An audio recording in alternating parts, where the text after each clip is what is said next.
Zbadal som, ako po ceste beha kačička s malým.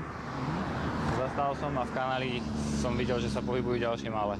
6 mláďat spadlo do hlbokého kanála krytého mrežou, ich mama sa k ním nevedela dostať a pobehovala po rušnej ceste. Všimol si ju okolo idúci vodič, ktorý neváhal zavolať hasičov.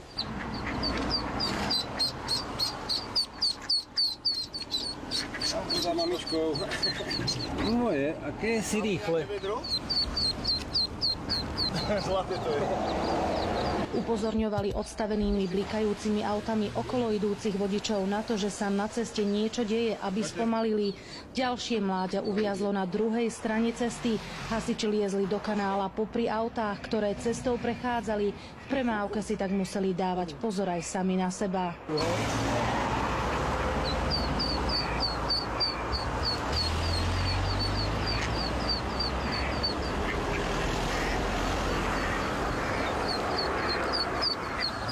Behala určite aj s malým, zo 3-krát by ich tu už bolo zrazilo. Kačacia rodina prešla z Hrona cez 2 dvojprúdovky plné aut. Hasiči ich naložili do vaku a odviezli späť k vode. Všetky sa bezpečne vrátili tam, odkiaľ sa vybrali na výlet. Oni pôjdu za ňou.